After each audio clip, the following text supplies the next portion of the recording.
ಎಲ್ಲ ಕಡೆ ನೋಡಿದ್ವಿ ಸರ್, ಏನು ಸಿಗ್ತಾ ಇಲ್ಲ.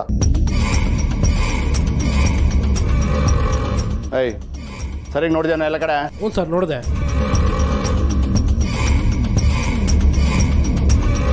ಸರ್, ನಮ್ಮದು ಕಳ್ಳರ ವಂಶ ಅಲ್ಲ, ಸತ್ಯವಂತರ ವಂಶ. ನಮಗೆ ಕೊಡೋದು ಗೊತ್ತೇ ಹೊರತು ಕದಿಯೋದು ಗೊತ್ತಿಲ್ಲ. ಏನ್ ನಿನ್ ಮಗೇನ್ ದೊಡ್ಡ ಸಾಚನ? ಊರು ತುಂಬ ಕಳ್ತನ ಮಾಡ್ಕೊಂಡು ಓಡಾಡ್ತಾನೆ. ಯಾರ ಮಗನ ಬಗ್ಗೆ ಮಾತಾಡ್ತಿದ್ದೀರ ಸರ್? ನಿನ್ ಮಗನೇ. ನನಗೆ ಯಾವ ಮಗನೂ ಇಲ್ಲ. ನನಗಿರೋದು ಒಬ್ಬಳೆ ಮಗಳು ದೀಪ. ಅದು ಬಿಟ್ಟರೆ ನನಗೆ ಬೇರೆ ಯಾವ ಮಕ್ಕಳೂ ಇಲ್ಲ.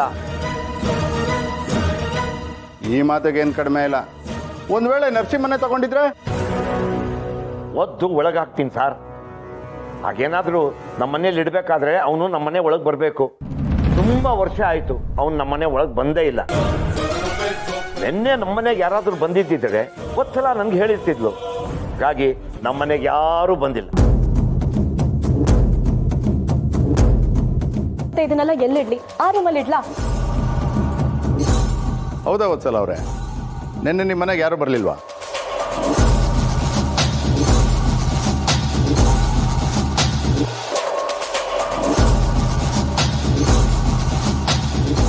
ಯಾರು ನಮ್ಮ ಮನೆಗೆ ಬಂದಿರಲಿಲ್ಲ ಅಂತ ಹೇಳು ವತ್ಸಲ.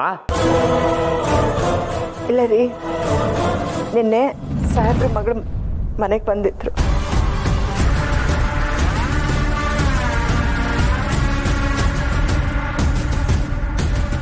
ಏನ್ ಜಯರಾಮ?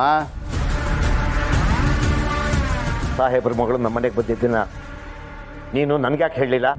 ಹೇಳಿದ್ರೆ ನಿನ್ ಶ್ರೀಮತಿನೇ ಕದ್ದಿದ್ದು ಅಂತ ನಿನ್ಗೆ ಅನುಮಾನ ಬರ್ತಿರ್ಲಿಲ್ವಾ? ನನ್ನ ಶ್ರೀಮತಿ ಹಿಂಗೆ ಹಂಗೆ ಅಂತ ಅಷ್ಟೊಂದು ಕೊಚ್ಕೊಂತಿದ್ದೆ. ಇಲ್ಲಿ ನೋಡಿದ್ರೆ ನೀನ್ ಹೇಳ್ತಿರೋದಕ್ಕೂ ನೀನ್ ಹೆಂಡತಿ ಮಾಡ್ತಿರೋದಕ್ಕೂ ಸಂಬಂಧನೇ ಇಲ್ವಲ್ಲಯ್ಯ. ನಿನ್ನ ಹೆಂಡತಿ ಕಳ್ತನ ಮಾಡಿದ್ದಾರೆ ಅಂತ ನಂಬೋದು ಸ್ವಲ್ಪ ಕಷ್ಟನೇ, ಆದ್ರೆ ನಂಬಲೇಬೇಕಲ್ಲ. ಕಂಪ್ಲೇಂಟ್ ಕೊಟ್ಟಿರೋರು ಯಾರು? ನನ್ನ ಮಗಳೇ. ಅವಳು ಸುಳ್ಳು ಹೇಳ್ತಾಳ?